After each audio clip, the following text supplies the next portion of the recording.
2020 Toyota Corolla front brakes tutorial. First thing we want to do is get a 21mm socket and remove the wheels.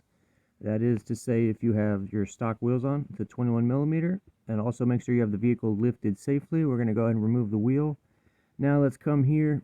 Here's what the brakes look like. We're going to go ahead and remove this bottom 14mm bolt right here. Get this loose. It's a 14. Okay, now if that inside nut right there on the other side of the caliper spins, you're going to want to hold that with a wrench. I believe it's 17mm, or with some pliers, just, kind of hold it still so the bolt will come out. But hopefully the bolt will just come undone for you. Now once that's off, we're going to kind of wiggle this and kind of massage it upwards. This one's kind of stiff. No problem. Just take like a flathead or like a little pry bar and just kind of pop it loose there. And what I do is I'm just going to lift it up like this and slide it straight backwards. I'm not going to take the bolt off on the top. I'm just going to slide the pin out. And then I'm going to gently set this over the steering knuckle like that. Be careful not to stress your brake line. You don't want to let it hang or nothing. We're going to set it over there so it's out the way and it's safe. Now here is our brakes. These are Toyota pads. They have SHIMS. I'm going to get into more of those later. And then it has a little spring on top. Try not to lose that spring. Go ahead and pop these loose. I'm going to be installing Toyota pads, so I'm going to have to switch the shims and the spring over to the new pads. But if you're doing aftermarket pads, usually comes with all that stuff already on the pads. Alright, so go ahead and set these aside for the moment. Now, I'm going to be resurfacing the rotor, so I got to take the rotor bracket off. But if you're just doing pads, then just put your pads in now. But I recommend doing the rotor, either replace it or resurface it. I'm going to be resurfacing mine, so I'm going to go ahead and get my 17mm wrench and get these rotor bracket bolts out. It's a 17mm. Go ahead and pull the bottom one out there. And I'll do the top one here. I always take the bottom one out first, because then when I'm doing the top one, the rotor bracket doesn't move. Alright, go ahead and get this guy out. These will be tighter than the caliper bolts, for sure. Go ahead and get this out right here. Okay, now when you get them out, this will want to fall, so just make sure you have a hand on it to pull it out. Okay, now the rotor, sometimes they're kind of rusted on. At this point, they're probably rusted on. Hopefully yours just comes right off, but if it doesn't, there's two ways to get it off. You could put a lug nut on like halfway and then take a rubber mallet and then hit the back of it, and then it'll pop off. The lug nut's there to hold it, and then there's also these two holes right here. You want to get a bolt and then run this bolt down, and it's going to push the rotor off the hub. That's actually what these holes are here to do. I'm going to put the bolt, the size of the bolt into the description, and then I'll pull this off here. Alright, and then that's the hub there. So on this rotor, it has the minimum thickness printed on it. Theoretically, all rotors should have it on there, so it's 19mm. The brand is Advix. They're who make the rotors for Toyota. Hey, what's up, guys? Real quick, linked below is a downloadable PDF. It costs $1.99, and it goes into more information and nuance about each step. A lot of stuff I just can't really get into in the video that I could put in here that explains things more. And it also has part numbers, torque specs, tools needed, links. All you got to do is go and click down below. Click the link. It'll take you to my spring store, and then you add it to your cart. And then once you pay the $1.99, it's an instant download to your phone, and you could view it pretty much forever. So anytime you need to do your brakes, it'll be there for you. You don't need to be online or nothing. Alright, back to the video. Yeah, Advix, I can never get the rotor from them separately, like kind of like as a deal, but it is what it is. So anyways, I'm going to put this rotor back on. If you have a new rotor, let's pretend this is your new rotor, but I resurface mine. I use the machine that resurface mine, so I'm going to go ahead and put that back on. So we'll go ahead and put this on. Always recommend doing a resurface or a replacement.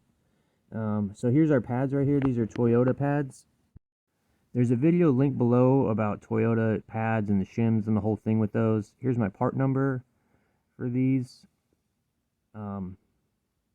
Got these right here. These are Toyota ones, so I got to switch over the shims and switch over that spring. If you get aftermarket pads, a lot of times it'll come with shims like glued onto the pad already, and then it'll have hardware that you put on the pad, maybe like the spring. But these are Toyota ones, so I'm going to go and switch these shims over and the springs over. Again, there's a video linked below, just kind of describing the whole thing with Toyota shims and stuff like that. Also in the PDF, there's more information on this. The pads are different, so you want to make sure the shims go to the correct pad. So like they're shaped differently. So the inside pad has like different little edges that the shims will fit on. So you just kind of got to pay attention to that. Make sure you match up your pad to the correct shims. If the shims aren't going on, then you probably are on the wrong brake pad. So go ahead and get this on. Just that little black stuff goes on to hold the shims on. And then this one goes on top. And again, if you're getting aftermarket pads, you don't even need to worry about any of this. But keep your brake pad shims because they're like 50 bucks if you ever want to try to use them again with Toyota pads. I recommend Toyota pads. They're very good pads. They don't make noise and they'll last a long time. But you know, some people don't want to deal with all this stuff right here, so I don't blame you. Just make sure the pads are identical and make sure the shims go in the exact same spot as the old ones.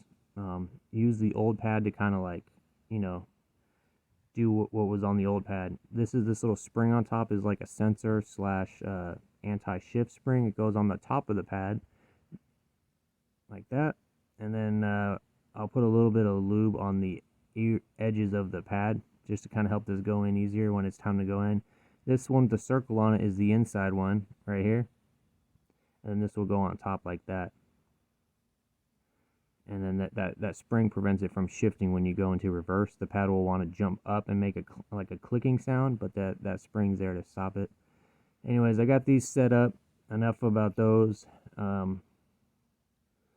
The rotor bracket, I'm going to clean out the hardware right here, and then I'm going to take this pin out and clean it off and then put some lube on it.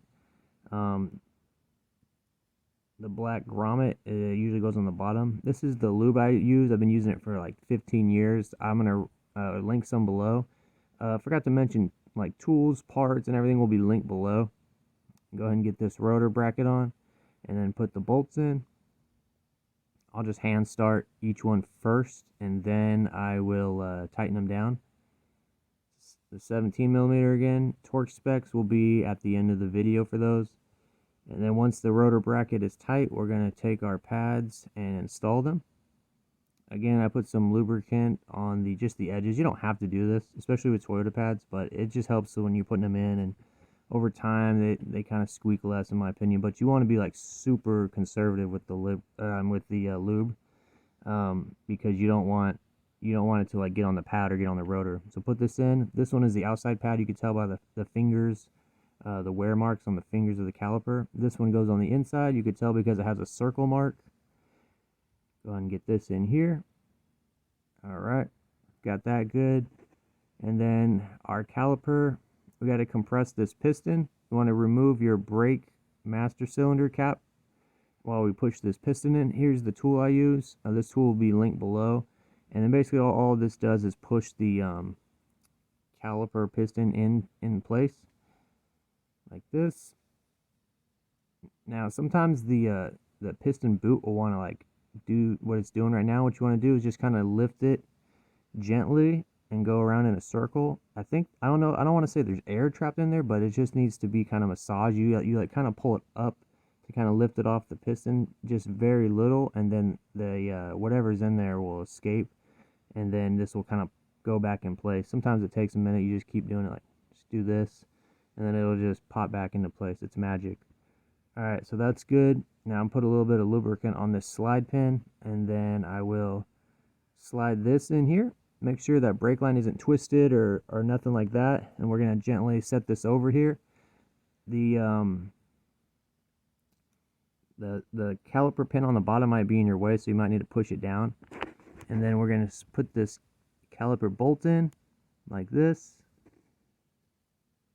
And I'm going to go ahead and tighten it down. Again, torque specs at the end of the video. Alright, and then basically you're going to do this whole procedure for the other side. If this nut spins on you, hold it while you tighten the caliper bolt down. Just don't like crank it down because it'll probably break. Just get it tight. And then I'll link a torque wrench below if you need one. Okay guys, make sure this brake line's not twisted or nothing like that. And that's it. Torque specs are right here. And hope this video helped you out. And I appreciate you watching. And then just a reminder, there is a PDF link below that it goes into extra steps about everything. You could check that out. It has part numbers, torque specs, and like links to parts and tools and just extra tips. It's up to you if you want to get it. But all right, guys. All right, guys, that's all the information I got for you. The rest of the video is just a couple products and other stuff I got going on. Totally up to you if you want to stick around. I got a 15% off promo code for Oxido LED headlights. These are the best headlights in my opinion. They just recently upgraded all their technology, so their LED lights are even brighter than the others that are still using old tech.